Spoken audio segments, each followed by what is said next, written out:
Welcome to Jake and Trev Review Everything. I'm Trev. And I'm Jake. And you're watching our third live show, coming to you live from Marquette, Michigan, here, Wednesday, 10 p.m. If you're joining us, chances are you've already peeked at the season finale that we've just released, the exciting season finale. If you're wondering how it is, Jake and I are both sitting here talking, you're taking things too seriously. Yeah. Not to get too spoilery there. For those who haven't seen it... Well, why would you be watching this if you haven't seen it? I don't know.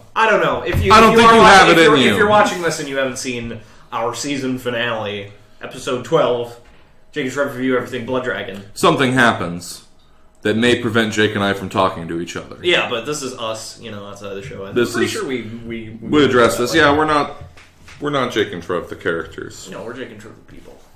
All right. So, today we're going to be talking about a number of things. We have some viewer questions. We're hoping to take a few viewer questions here in the live chat. And we have a couple new features this week. This week's Man of the Week. Don't spoil it. Oh, I figure we take a question first. We'll take a question first, and then we'll find out. Spoilers. Okay. You'll just have to wait for that one. Okay, so our first question comes from Tom Marriott. And Tom wants to know, what has been your biggest disappointment at the cinema or playing a game? It's a broad question. Biggest disappointment at the cinema. Forgive me, this may come out as a little bit cliched, but I'm going to have to say probably Revenge of the Sith. Because, it took you that long? Well, no, because they could still redeem themselves. I suppose it is the movie that connects the franchise. Right, you could still write off the first two movies' events and being kind of off as well. I mean, it's history. But this was the exciting one. This is the one the fans were waiting for. Everyone was hoping that we'd finally get to see Lord Vader's, or Anakin's transformation into Lord Vader. Yeah. And that it would be super exciting and awesome. And then all we got was, no! And it was way dumb. And it could have been the Redeemer, and it was just the worst. It was. Just the worst. It was pretty terrible. Man, I was going to say Iron Man 3 because we were both pretty disappointed about that. Well, don't spoil it. I'll do a game. Most disappointing game, man. Well, I think you know what the answer is, Jake. And the question is whether you can admit it or not. Oh no. Say it. Say it. It'd have to be Duke Nukem Forever. That's right. I don't know how you messed that up, to be honest. I mean, a lot of people were like, it was in development hell for 13 years, and it's like, there's not really a way you can mess that up. I mean, even if it was a copy-paste of Duke Nukem 3D, right, in any of its formats, in the 64, in the Atomic version for the computer, if they had done that, and instead of having 2D sprites, they just had 3D models, and, that was the whole point of Duke Nukem, was run and gun, and then they were like, let's make it more like Halo, and then let's make jokes about it being more like Halo, which are actually more like burns, like, why are you playing this game? It's just a Halo ripoff. Duke Nukem does not cover shoot! I'm sorry. Sure. I'm sorry, I didn't mean to... Alright, you can't take your anger out on them. I'm sorry, guys. I'm sorry. Jamie Ganzel says that the mic sounds awesome, that's good, but it still looks like a phallic symbol. It's a big old robot penis. It is a phallic symbol. I still stand by the part here makes it look like the lower jaw of the Iron Giant. Sure. And actually, if you imagine that the two dials on the back there as being a juxtaposed vertical eye scenario rather than a horizontal, then it's sort of like a little robot man looking at you who never says anything. So yeah. But anyway, he cannot speak; he only hears. And apparently he hears well. Yeah. Okay. But yeah, that Duke Nukem, totally disappointing. It took a really long time to come out, and then it was butts. And I think that actually damaged the property because even after it came out, even like longtime fans like myself were like, well, Gearbox has the rights to the game, so they'll be able to. They're probably not going to make another Duke Nukem because even if they used all their best technology and put like their entire crew on it or whatever, people would still be like, well, Duke Nukem Forever, come on. Are you going to do that again? No, I don't think anyone's They got to ready. work really hard to bring the brand back up after that. No one's really willing to give him the chance. Yeah. Okay. Right. So let's do the thing that you were talking about. Sure. I didn't want to spoil. Sure. Go ahead. We're going to start doing a Man of the Week or Woman of the Week. It'll change by week. I disagree with just going with Person of the Week. It sounds weak and willowy. And no, I'm just kidding. I'm going to call it Person of the Week. Trevor can call it whatever he wants. Well, it's Person of the Week, but this week it happens to be a man. The Man of the Week, or Person of the Week, is Peter Dinklage. Peter Dinklage, yeah. Yep. Okay. Yeah. Go ahead. Apparently, Jake didn't. I'm going to have no part of this conversation, so... Really? Yeah, no, I mean, I'm sure he's cool. I've seen him in a lot of Tippy stuff. Toes. You saw him in Tippy Toes. Oh my god, Tippy Toes was terrible. Peter Dinklage is perhaps the most famous of the short person actors. Is that... I don't know. Let's not even get into it. We're trying to be PC, and that's what you should take from this. Yes. He's a small man. No, I don't know. I couldn't guess at how actually. Oh my god, okay, so we already know this. Why is he awesome? He's awesome because he's taken a character that was designed right away to be very difficult to portray. In Tyrion Lannister, he has made him a fan favorite on the screen as much as he's been in the book. And more to the point, he has risen up and he has made a name for himself despite this disadvantage that makes it impossible for him to play most roles that Hollywood's casting. That's fair. So, Peter Dinklage, you're all right in my book, bud. You're the Man of the Week. I didn't know who that was a surprise. I'll surprise you next week. Next week, Jake's going to surprise me with who the man or woman or person or robot. Oh, fair. yeah, we're on the same page. Aliens. Who that will be?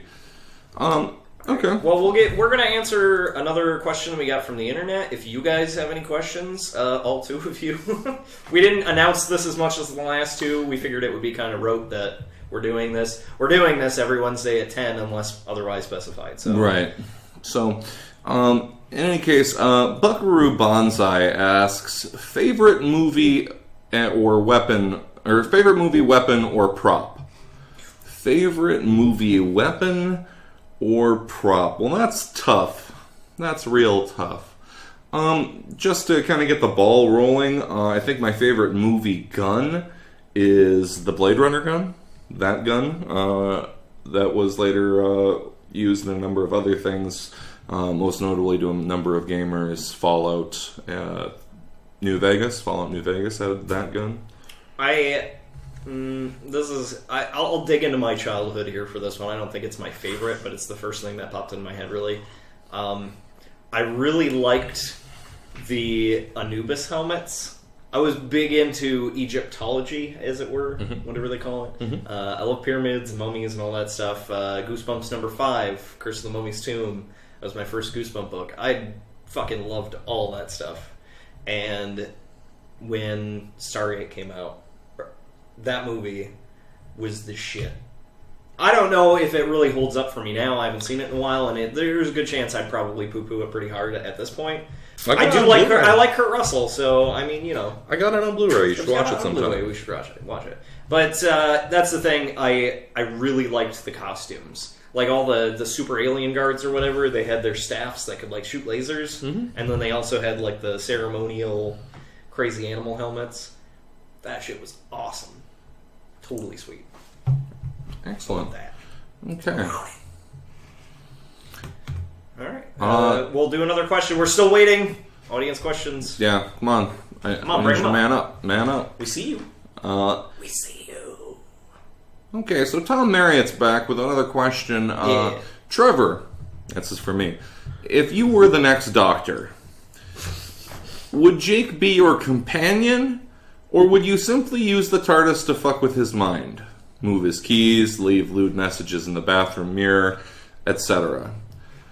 Well, I feel like Jake would not want to be my companion as the next Doctor. He doesn't like adventures or fun come on. or time travel. Come on.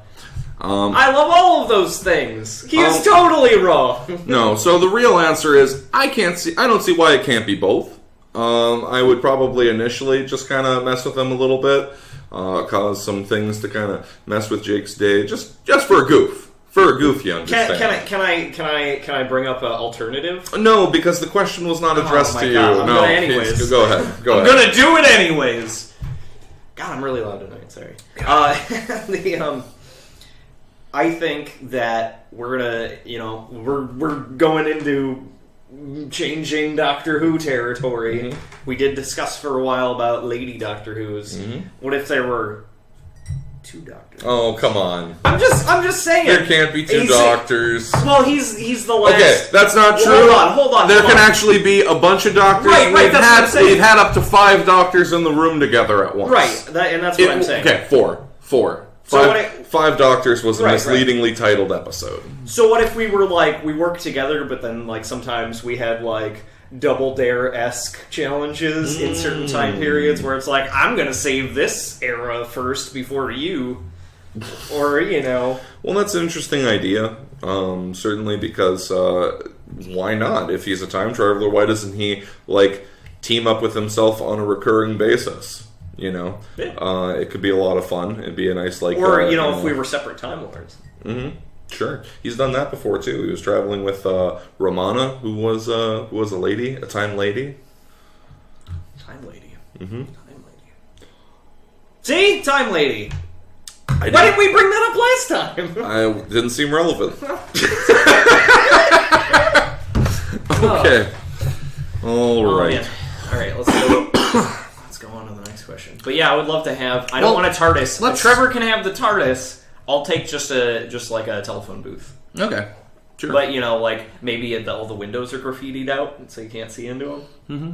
And then I have a bitchin' inside of my TARDIS. Before we answer any more questions, and you should ask some questions. Before we answer, when we put this on YouTube, it's gonna be what happened? What? They're just begging for questions at this point. Constantly. Why? No, but this one, I don't know. This one, I don't know if we should even put this up at this point. No, we will. Poor Trevor. I'm filled with doubt. Let's answer this next question that we got. Mm-hmm. And then if we don't get any questions from the chat, which, by the way, if you're watching this on YouTube, 10 o'clock on Wednesdays, 10 p.m., what is it, Eastern time? Yes, we are in the Eastern time zone. Eastern time zone. That's correct. That's when we go on. Oh my god. That's our time universe. Tom Merritt asks, scariest villain enemy in gaming you have come up against, and why did they make you pee your pants so much? It's cool, you can tell me, I won't judge. Okay, I might judge. I mean, what are you going to do about it? Pee your pants at me? Jeez. Well, I'm not sure I want to say this at this point. Well, I will start this answer. I would have to say, and I know it's going to sound... we can't have an original answer for everything. Mm-hmm. I have to say, scariest video game monster I ever ran up against Pyramid Head. Silent Hill 2. Mm-hmm. I really, and it wasn't because you don't even really fight him in the game until the very end. So it was more of a psychological thing. You see a cutscene of him wrestling with some creepy ass mannequins. And then later on, you're walking down a hallway, and he's on the other side of this gate just staring at you. What I have to assume is staring at you, because he doesn't have any eyes, because he has a giant rusty pyramid stapled to his head. Right. It's stuck on there. Mm-hmm. Maybe there's a dude head under there. Maybe it's just unimaginable horrors. Who knows? Inside of that thing. But it was really scary, and that game is really scary. Play it in the dark. Mm-hmm. Best Silent Hill. Silent Hill 2. Yeah, since Jake was a big jerk and stole my answer, this Pyramid Head is scary as shit. You see how he just wrecks house as soon as he shows up, and the premise of tangling with him just scares the dumps right out of you. So there's that. Also, I'm going to go with another somewhat unoriginal answer, but I feel it's very true. Sephiroth. Sephiroth was sort of akin to a force of nature. He was this legendary soldier with unimaginable power, and when you find out that yes, in fact, he has turned on you and has turned on everything, and it's really frightening. And I think the fact that he actually manages to permanently kill a member of your party, which, every other member of your party will probably die at some point in the course of battle, and Phoenix Down. But no, there's no Phoenix Down that's going to save Eris. And spoiler alert, Eris dies. Yeah. She does. She kicks the bucket, and then two things I'd like to say about Final. Let's just go off on a tangent here because we're out of questions. We're in Tangent Town, and this is your fault. This is your fault. No, it's fine. It's you our guys fault. are cool. Let's not. We're not going to turn on you. We like you guys. Yeah. No, the two things. Aerith. I heard a theory the other day from a coworker that said that Aerith didn't actually die from being stabbed because she was an ancient, and that what killed her was drowning. What? I don't know how to respond to that. Because in the cutscene where she dies, huge spoilers all around. But then again, if you haven't played Final Fantasy VII at this point, you probably won't, unless I force you to. Okay. And I'll do that. Yeah. All right. Okay, but yeah, she gets stabbed. She's like on like a little island thing in the middle of all the water where you get the black materia or white materia or whatever materia, and then Sephiroth drops down. And he's like, "Ha ha!" and then stabs her, and it's like, bleh! And then she falls over into the water, right? But she can't actually die because she can't be killed or something. I don't know. But that, in fact, it wasn't the wound of the sword, because you fight all sorts of things with swords in the game, like, the entire time. Like, you die, and then you come back with Phoenix Down. Like, they couldn't Phoenix Down her. They couldn't be like, here you go. They couldn't do that. Nope. But yeah, apparently, that was... What happened was that she got stabbed, but then because she was unconscious underwater, she just... Wow. Wow. Would never thought. Yeah. I thought it was an interesting theory. The other thing that always pissed me off about that is that when you go back to the Golden Saucer and you can start actually dicking around there instead of being on a mission or whatever, Eris's ultimate weapon is on the roller coaster ride where you shoot like stuff.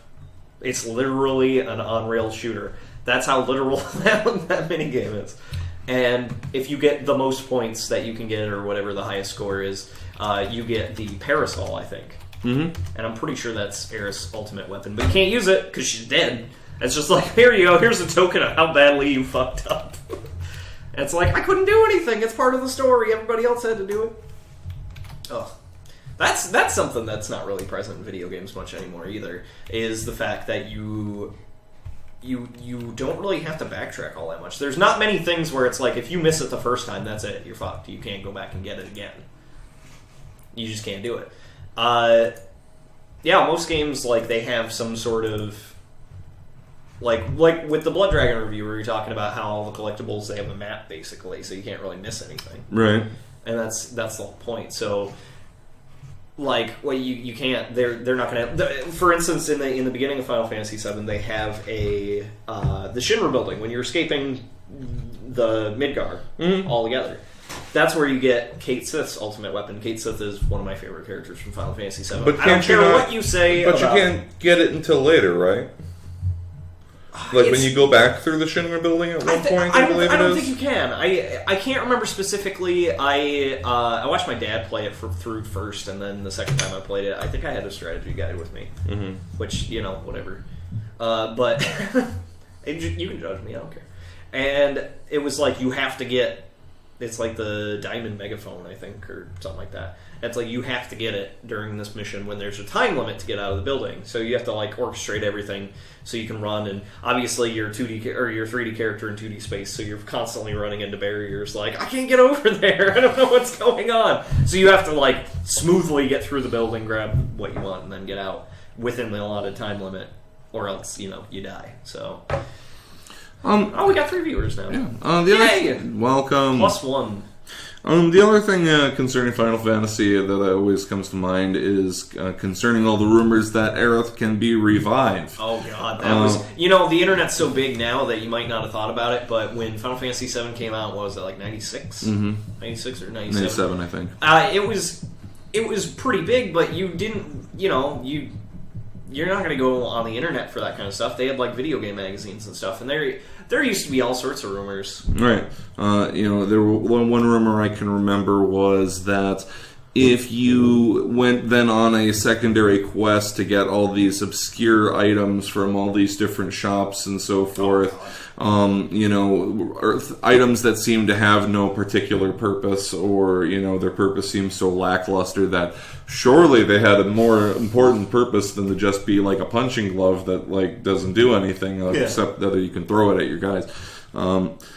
And then, of course, leads right back into what we were talking about before, Silent Hill. In the first Silent Hill, there was a rumored ending that had to do with the ambulance that you could see parked outside, and that if you completed certain things, like after you beat the free game on one mode, you would supposedly be able to play like a plus mode or something like that, and then you'd go through, you'd be able to collect gas cans at this place where you see gas cans but can't take them, and then take it eventually to the ambulance, fill up the gas tank on the ambulance, and then you drive out of Silent Hill in your ambulance. Dumbest thing ever. Never happened. Same with another one was the Pokemon. Mm-hmm. The what was it? Meru. It wasn't. It was like Peekaboo. I think that's what it was. It was Peekaboo. It was supposed to be a blue version of Pikachu. They were actually using it. I mean, Japan got their games way before we did. They got Pokemon Red and Blue and Green in like 93 or 94. We didn't get it until like 96 or 7. So they had already been working on the second game. So when we got the first game, there were so many rumors like, oh, you can get Mew, which you could. It was programmed into the game, and there was a couple glitches you could do. Not many people knew about them. Or you could go to events, and they would have a special link cable device that would give you a Mew. Like you would go, oh, Nintendo's event, come and get a Mew, and then you would get a Mew. That was something that existed. But the other thing was Peekaboo, and Peekaboo turned out to be, I think it was Meru. Whoever loves Pokemon's going to hate me if I'm wrong, but... We'll have to call him the professor after this. But there was something where it was like, oh, you got to swim out to the USS Anne, and when you swim out, it's like right next to the boat. There's like a asset. There is a truck, and it's like, oh, you got to go over there. You got to swim over there, and then you have to have somebody with strength move the truck, and then under the truck is Mariblu. Or whatever, Peekaboo, or however, whatever the hell. And it was like, no, that wasn't a thing. But imagine, I think the lesson of all this, viewers, is imagine a world where you could be lied to this easily about the content. Where you are so gullible as a child, and there's no internet there to back you up and tell you what exists and what doesn't. You have no way to prove or disprove it.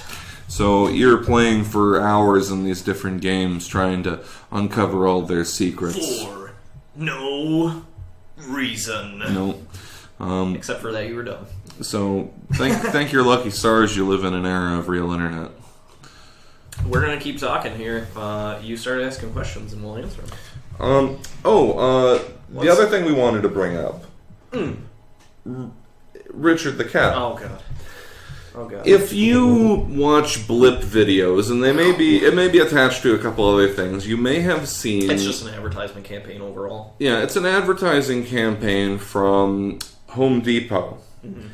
And it consists of, you see this little, little video of this bumbling, I can't do anything right, I'm middle-aged and balding, and I'm so dumb. Yeah, this fella and his family, and they all suck, and they have a cat named Richard, and Richard the Cat, and he's very snarky. He's orange, and he has a bad attitude.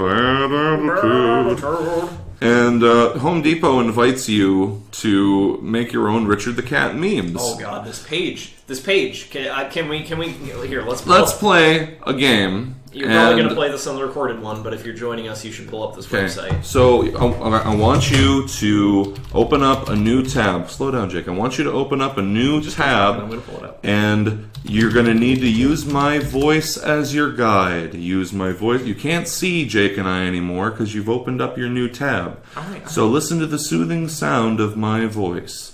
Now, in that tab, do a search for Richard the Cat in your search engine of choice.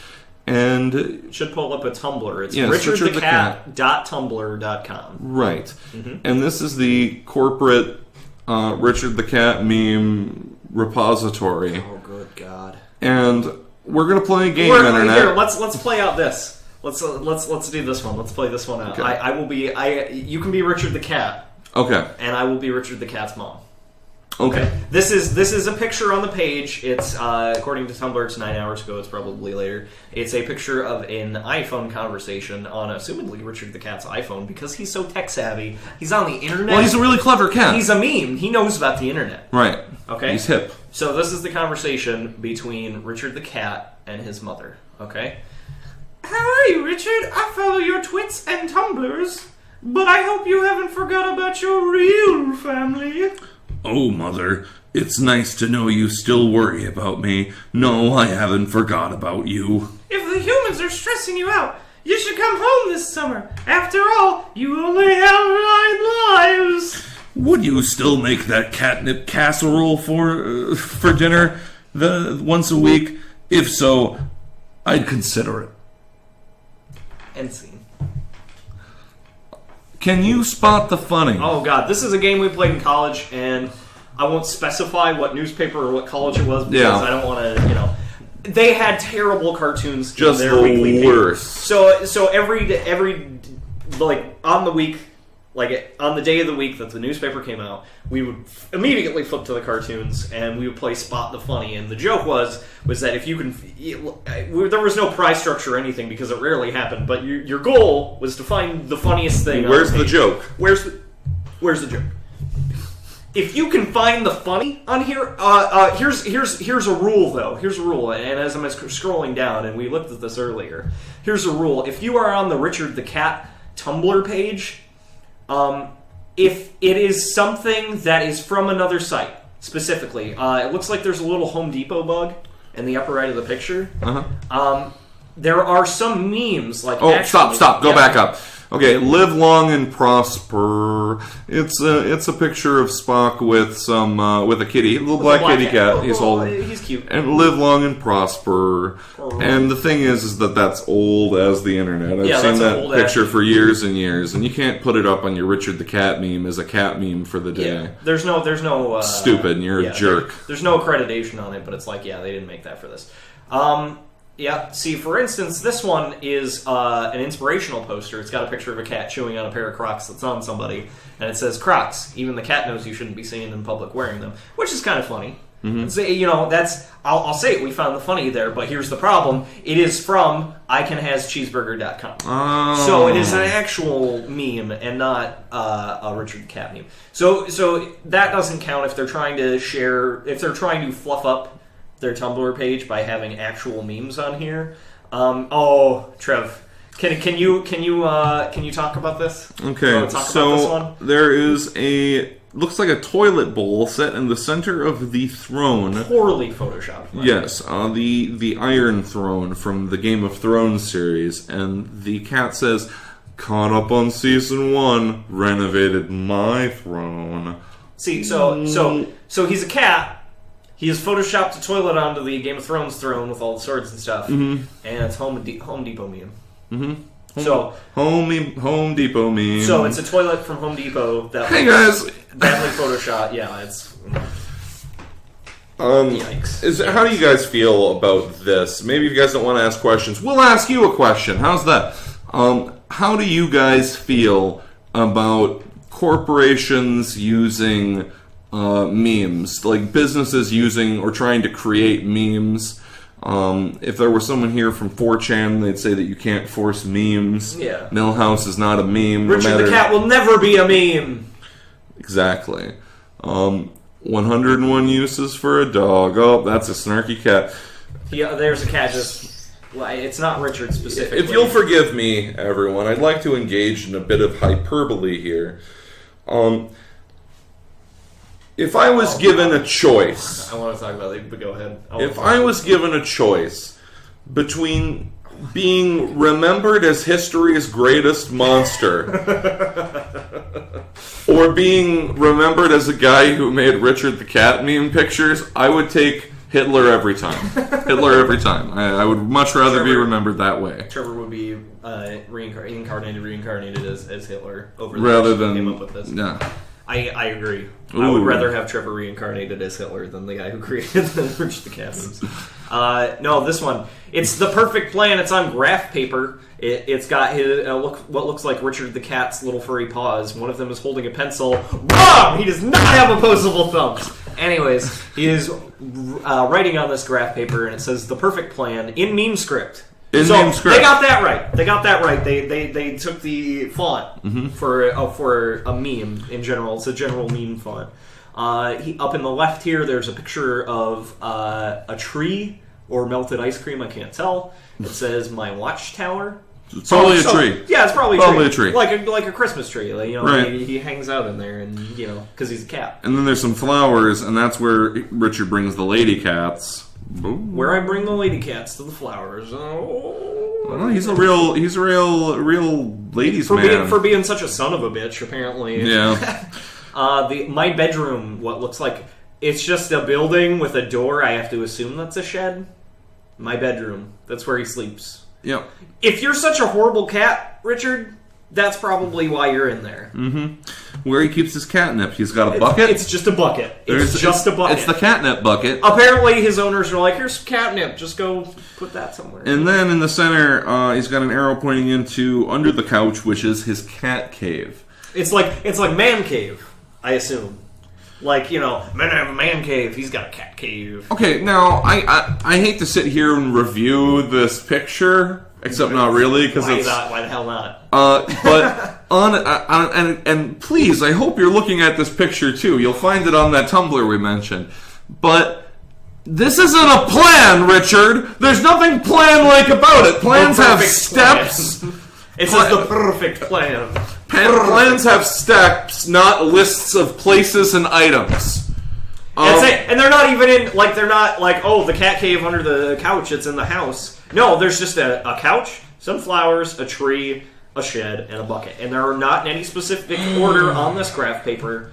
You know what? I guess I would believe this is a genuinely made Richard the Meme picture because it's made like shit. And most meme pictures are just made like shit. Oh, good lord. Oh my god. Let's see. And I guess Home Depot is going for copyright infringement too, because this is obviously a marketing ploy. There is a picture of Richard the Cat on Pride Rock from The Lion King. Mm-hmm. He is too big for it. He has been photoshopped as taking up the entire rock. Well, because they couldn't make him look distinct as Richard if they made him itty-bitty and to scale. So they just, like a bunch of lazy shits, plopped him around right in the middle of the photo. And it just looks awful, and you should be ashamed of yourself. The actual template... Marketing person, because no actual person would make these memes ever. Never. The actual template of it is like... If you make these memes, please tell me, because I don't want to be your friend anymore. Yeah. There's the actual template is the background is like a wooden fence, and then there's like a grass border at the bottom that overlays the whole thing. I haven't done HTML in a while, but yeah, you get what I'm saying. Sweepstakes isn't looking at me prize enough. Oh god, and that's the worst part. They're hoping that you, as the reader of this Tumblr, have already known that Richard the Cat hates humans and loves himself. Mm-hmm. And that's the whole premise of this meme here. It's just a picture of Richard the Cat in front of a background of $100 and $50 bills that says sweepstakes isn't looking at me prize enough. Oh, yeah, that's... Because cats are the center of the universe. That's funny sometimes, but when you're trying to make it your marketing campaign... Okay, so... And here's the thing. So this is starting to be off topic now.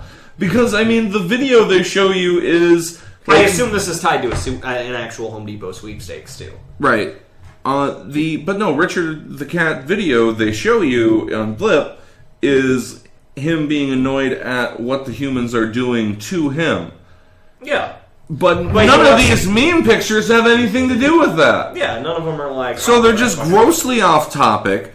And so what I'm forced to assume then is that they thought, you know what's a really big hit? Those I Can Has cheeseburger cats. Maybe Home Depot could have I Could Has cheeseburger cats. But, you know, themed around Home Depot. I'm sorry, I just made a really sad face.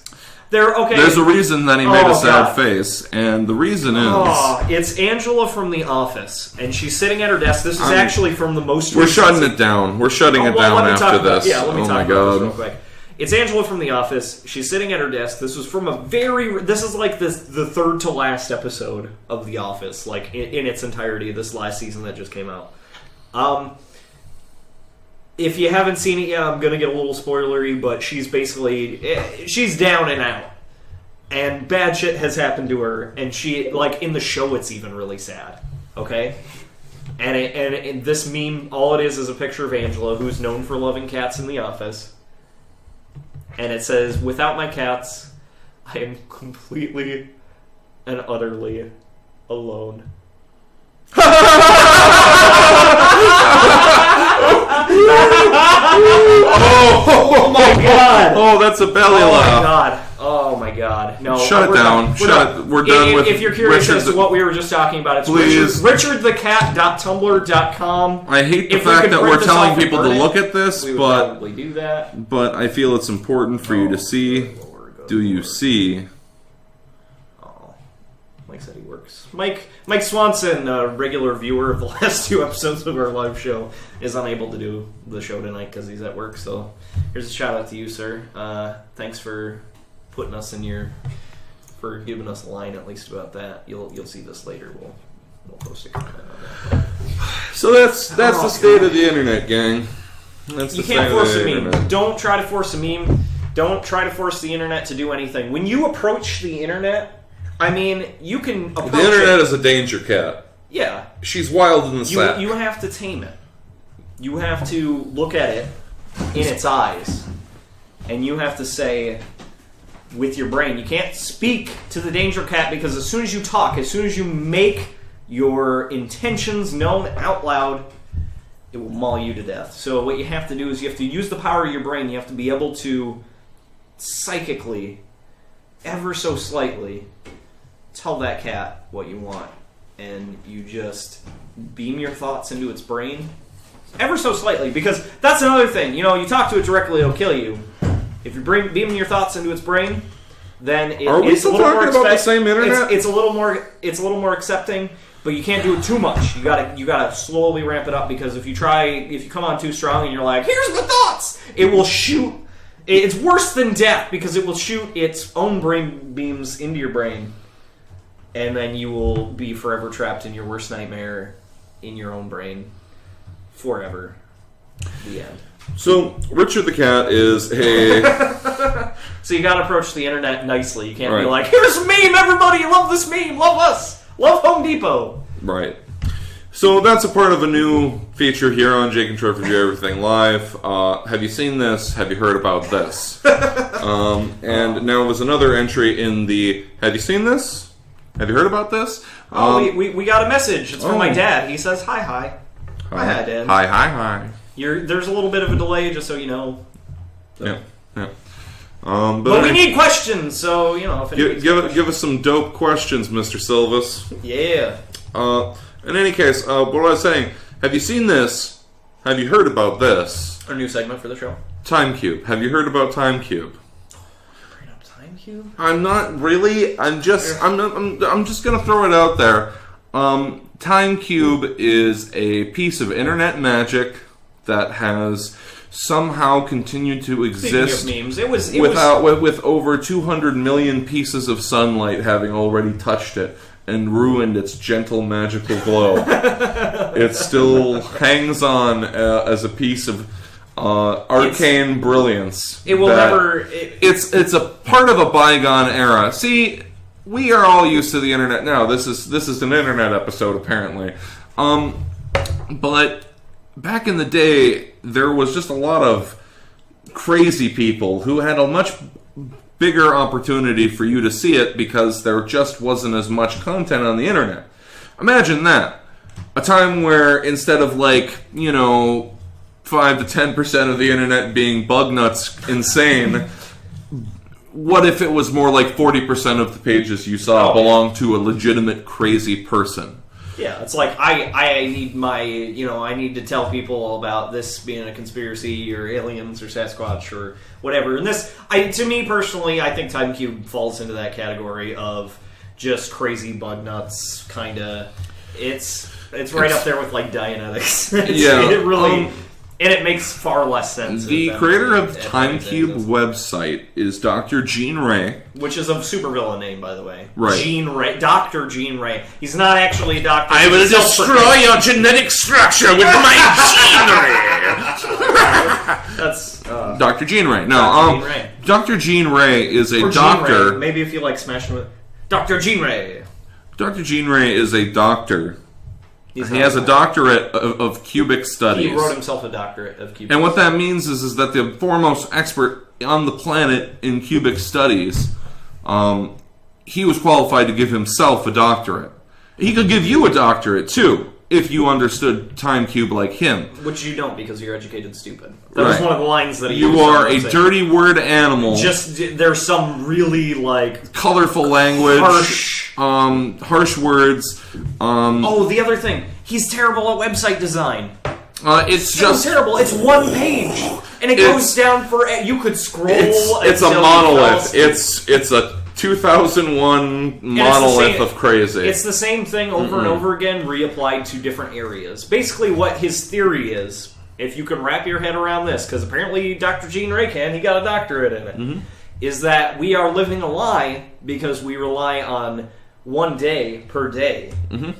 And that, in fact, because the Earth is spherical, we experience 4 days at once. Well, right, because what you have is midday to midday, sundown to sundown, twilight to twilight, and sunrise to sunrise.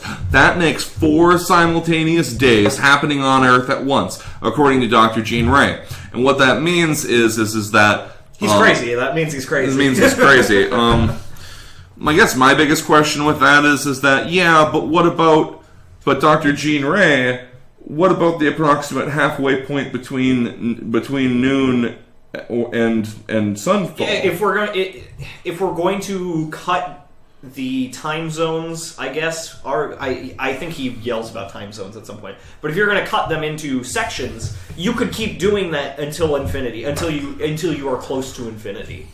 You couldn't actually reach infinity, obviously, but you would basically cut it down into so many sections until it was just infinitely small, and then it made the entire... One of the phrases I've seen repeated over and over again is how he believes that because he is superior to one-day God, because one-day God made one day. Because, science and religion, that's good to talk about on your website. Right. But Dr. J&TRE made 4 simultaneous days, so in fact he is superior to one-day God. Read it. It's interesting. Kill a few minutes and read the rantings of a madman. Google J&TRE TimeCube. Who is so certain that he is correct, he wagers $10,000 against it over and over again on the website. He will give you $10,000 if you can disprove. If anybody can figure out a way that you could disprove that crazy. But you can't, because that's the thing. Yeah, it's a rigged game. You're rigged to fail from the beginning because you can't prove to a crazy person that they're crazy. So, there's that. Final Fantasy. So that was part 2 of tonight's segments of Have you seen this? Have you heard about this? Right. So there it is. Yeah. Final Fantasy VII. We did talk about that earlier, Dad. Everybody's gonna be like, "Oh, your dad was funny." It'll be funny. No, it's good to have him on anyway. We need any questions. Any questions? We have not actually gotten a single question from chat tonight. That makes me very sad. Anytime you have any questions, you can ask them on our Facebook page, on our YouTube page. You can do any of that. And we will answer your questions. We're just basically pulling stuff out of our butts at this point. But, that's fine. That's fine. Let's see. All right. What else were we talking about, Trev? What else were we talking about today? Oh, officially, unofficially, the official band of Jake and Trev Review Everything. That's going to have to be Queen.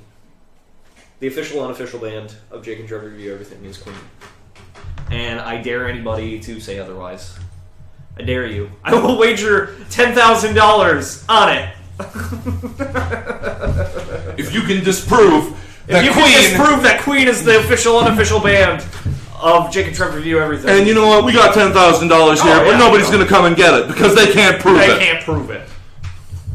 That's right. I know it was 25 minutes ago. Let's. Is there anything you want to talk about besides Final Fantasy VII? We talked about it for a while. We talked about Eris. We talked about Eris drowning and not getting stabbed to death, which was an interesting theory. We already talked about that. Let's keep this going. Anything? There's an interesting video link. There's about a half-hour-long defense of how the Xbox situation is being handled. On Kotaku. Over on Kotaku. I haven't seen it yet, but. If you're into gaming culture, Kotaku, www.kotaku.com. They're part of the. I believe it's Gawker. Is the parent company of that? I don't know anymore. People talking about the Reddits and the Tumblrs. Well, they got the Gawkers, and they got Gawkers and Jezebel and IO9 and all those there. It's like a family of websites. Oh, okay. And the Jezebel's like a lady-oriented site, and Kotaku's a gaming-leading site, and IO9's a sci-fi, In any case, Kotaku's got an interesting article where they link, or more accurately, the link they posted to a fairly avid YouTuber who has decided he needs to defend the decision here. I don't know why you would need to defend. We went on, we went on last live show about the Xbox One. We actually today even got into a discussion about it. Let's bring up a topic to try to keep this tight. My dad says I have it from the Mothman himself that there is no myths. I think that's moths. There is no moths. There is no myths. There is no myths.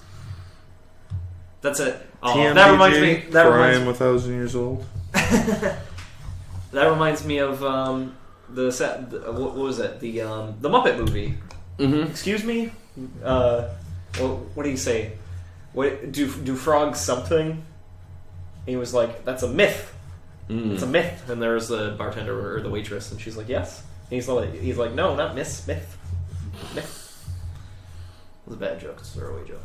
I liked it. I liked it from the movie, but it was bad to bring up here because it was hard to explain. If it's hard to explain, it's not funny. No, the Xbox One. The idea, and I know Josh Carter's going to yell at me about this, but the idea that all of the video game industry's woes are coming from used games really bums me out. Here's my theory. If you're a business and you're not making as much money as you would like to, maybe you should try something different. What are you doing? Okay. Because it's your responsibility to make money. You're a business. Nobody, that's the whole point of capitalism. Nobody's helping you out. You got to start from the ground up. And you got to make your business, and then you got to give it to the people. And that's your God-given right as an American citizen to go out and make a business and make money. But then as soon as you stop making money, like your business, you were making money for many years, like a video game company makes AAA titles, you do it for a long time, you start seeing losses in your profits and things, and they seem to be pretty fixated on the fact that GameStop is ruining for them. And I understand that they're trying to do something different with having a code tied to your game so that GameStop can't just hawk it. GameStop is a little predatory when it comes like that. Like they sell the game for $60, which is what the actual game company gets most of that. And then when the person sells it back and GameStop sells it again, GameStop gets to keep all that money. There's no contract that says, the game company gets some of that. Why not? Why isn't there a contract? Have they ever sat down? I mean, maybe they did. I don't know about it, but have they ever sat down with GameStop and said, hey, we both need each other to survive here. You're fronting our games to the public. your outlet so that we can, pre-sell and do all that. So you help us out there, and we help you out by obviously making the games. So did they ever just say, they seem to be enemies on opposite, enemies on the same side, basically. Mm-hmm. They're both part of the same industry. And, GameStop can continue to thrive if they do it right, if they come to an accord. But I think my main problem with that is saying that GameStop is your problem. If you're putting millions and millions of dollars into a AAA title and it's not selling, it's probably not because of GameStop. Mm-hmm. I mean, how jaded does an industry have to be that they can no longer see that maybe the problem... Like, it's a childlike mentality. It reminds me of the sort of thing that to say to children, well, Timmy, you can't keep I'm on the blaming... internet, Dad, stop calling me. You can't... Stop it. You can't... Like, Timmy... I can feel my phone vibrating right now, I'm sorry. I'm on the internet, this is live, so... This is live, you jerk. I'll call you a jerk, I don't care. I'll call you after this, I promise. Okay, what were you saying? I'm sorry. The mentality is like, when you say to your kid, look... Also, don't call my dad a jerk. I don't have a point anymore. It's lost. It's gone. The video game mentality. No, that's alright. What? No. Okay, look. It's like when you tell your kid, look, Timmy, it'd be nice if you could just blame other people for your problems all the time, but you have to take responsibility for yourself. You have to accept that sometimes the predicament you're in is just your fault, and that means you have to change. And I think that that's where the video game industry is that they have to change in certain ways, that some of their problems are literally being caused by themselves. It's as if they say, well, this AAA game we made didn't sell enough. How is this not our fault? Like maybe... They need to, and from all the horror stories I've heard about inside the industry, they need to start thinking about that. I've heard some of the most horrible things out of people that were like developers or even testers or whatever. It seems really kind of weird that it's one of the only things... Like, if I went into work and was submitted to that many hours and had to do all this, and people were like, oh, you'll totally stay on after this, dude, or you'll totally get a bonus after this, and then they didn't give it at all, I'd sue the pants off of them. Right. So... How do they not have their pants totally sued off of them? All of those companies that engage in... Agreements. It's probably it's buried, like an open door buried in policy, your employment agreement that you at will employment. Mm-hmm. Let's not talk about that. Okay, so no. I had something to kind of end with. Oh yeah. So it's interesting. This point here. There's something that comes to mind when I think about like an industry, a big entertainment industry being unwilling to accept the blame for something themselves, accept the blame for a stupid idea. Have you ever heard, audience? Have you ever heard of Mr. Show with Bob and David? If you haven't, it's a wonderful skit comedy show. It was a lot of your favorite comedians came right out of that. Yeah, Bob Odenkirk, David Cross, Brian Posehn, Patton Oswalt, to name a few. Yeah, lots of great people on the show. Anyway, they were on HBO back in the 90s. It was pretty successful. It really launched their careers. Yeah, it was interesting because all of their skits kind of like flowed into their other skits, and it was like a whole episode. David Cross and Bob Odenkirk were the hosts, and they had a number of skits and things like that. They're both pretty brilliant when it comes to comedy. Right. So there was a skit that they did called The Coupon, and I think that this is really, really relevant in a way to show how much a company said, or a movie company said that people love coupons, so they made a coupon movie, and then nobody went to see it, and they were all just sitting around baffled that nobody had seen it because their market test showed that people really liked coupons, so it seemed like a coupon movie was a no-brainer. So then, because nobody saw it, they took the entire American public to court for not seeing this movie they so clearly wanted. So, I'd say I don't want to suggest that you should go and watch copyrighted material on YouTube or anything, but I imagine that a crafty individual would be able to acquire Mr. Show in one way or another. Yeah, you can buy the seasons as well. Yeah. They have an entire complete series. And I would recommend that. Yeah. See, I won't say go look on YouTube, but I will say buy it The because whole it's series great. is hilarious. It's great. Go on, just check it out. But anyway, the coupon really comes to mind here. Where it's like, it's not our fault that we made a shitty product. It's your fault for not wanting it. Why didn't you want this thing we made? We made it for you.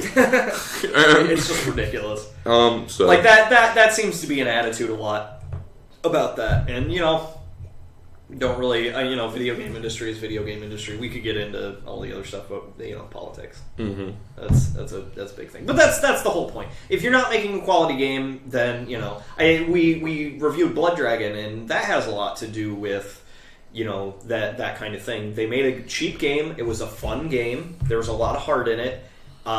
It was a short game, but it was enough to get you through. It was it was fairly priced. Mm-hmm. It was a quality game, mm-hmm. and they're going to sell. I wouldn't be surprised, and I'll probably be wrong about this, but I wouldn't be surprised if that actually made more money than Far Cry did in total. Like at the end of the day, numbers. Mm-hmm. Which game made after everything's paid back for from Far Cry 3? Yeah. Yeah, I mean, obviously the sales of Far Cry 3 have to do with Blood Dragon because they probably they would probably have to pay back as much as it costs to, modify their engine and do all that stuff. Right. But overall game sales, I think... How much it cost to produce versus how much it ended up making, no. So, yeah, like, it's been talked about to death, though. And...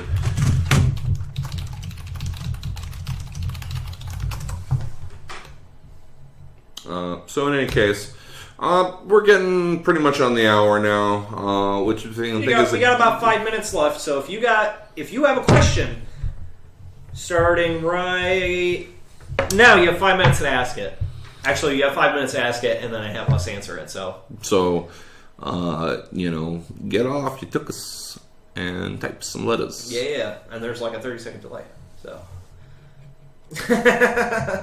I know you called. Well, I saw you trolling. I see you troll. I think maybe in the future we'll take calls on the show, but ooh, that's an interesting idea. Cool. You throw it on speaker. Special guest star, put it on speakerphone. Yeah, that'd be fun. In fact, no, we're not doing it right now. Don't call back. Don't call back. I'm not ready for it. We're not doing it. We're not prepared for it. But we need a question. We have not gotten one question yet. Not one question from the live audience. Just one to go out on. Just any question at all. Question at all. Ask us where your keys are. I don't know. We that could will speculate. Be the answer. We could speculate. Were they in the last place that you looked? Have you looked there? Did you look in that other pocket you usually don't put things in? Because sometimes, you're thinking about something else, you put it in the other pocket. I often find that if I have something I want to hide, I think, I normally hide it here, but maybe somebody's seen me hide it there. I'll be extra clever this time and hide it someplace I usually don't hide it. And then I forget. And then I was too clever. 2 years later, somebody else is like, wait, was this the Christmas present you were going to give me? Instead of that magazine that you bought at the grocery store? Because I thought that was a weird present. Those were 3 magazines, and it was a bargain value pack of adult entertainment. Well, that's it wasn't that great, but I guess that's what you get for a bargain. Mm-hmm. Oh, goodness sakes. Oh, lordy, look who's turning 40. Oh. My phone's vibrating here. See if somebody sent me a text. Okay. Questions. Top hat or monocle? Wait, somebody sent you somebody texted you? Yeah, my friend Steve. Steve asked us if we say top hat or monocle. Well, that depends. I mean, you didn't really give us much context for the question. One of Trevor's names is Monocle and Top Hat. For those who need to know detailed biographical... No, I'm just kidding. I used to go to Captain Stasis. For most occasions, Top Hat, because it looks slick as hell, and you don't really use a monocle for much these days. and you kind of have to learn to use like the top of your you gotta be able to like to kind of squint it. You gotta your, use your eyebrow, and you know if you got like a shelf here, I got a little bit of like a skin shelf right here, and I can kind of prop it up. But that's why in movies when people are like, "Good Lord," you know, like it falls out. Because they're like aghast and they're not concentrating on keeping the monocle. So yeah, I mean that's the thing. You don't have to try to be wearing a top hat constantly. Yeah, so, monocle it takes, and that's why it has that chain. Because apparently a lot of old timey people are like, "Oh my god!" Like a whole bunch so just fell out. But I think monocle rich is a step above top hat rich. Yeah. So, but you already have the top hat, and that's why you get the monocle as well. Right. Well, I mean, if you have a monocle, certainly you have a top hat. Yeah. Well, let's not quibble here. What kind of person here. are you if you only have a monocle? Weird. That's weird. Spats. Yes. Spats and cravats. What's up? Yeah. I don't know if we ever talked about this before on anything.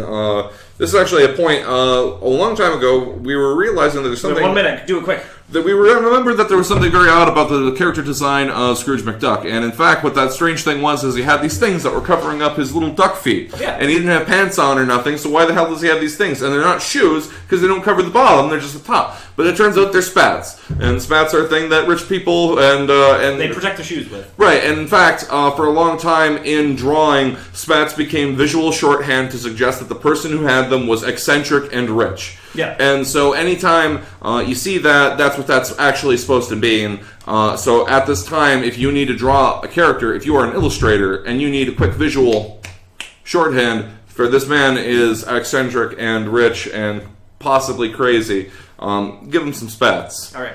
And no one will get it. And one more thing, Dad, before we close. Your pet on Skyrim, I don't know where it is. I'm pretty sure it's the last place that you looked for it. It'll be the last place that you look for it. Check Whiterun. Check Whiterun. Check Whiterun. It says check Whiterun, so. Well, that about wraps it up here for Jake and Trev Review Everything Live. We didn't have as many questions as we like, but we got some new features for you. The now classic man, woman, or person of the week. And have you seen this? Have you heard about this? For Jake and Trev Review Everything Live, I'm Trev. And he's Trev. And he's Jake. And thanks for watching. Night.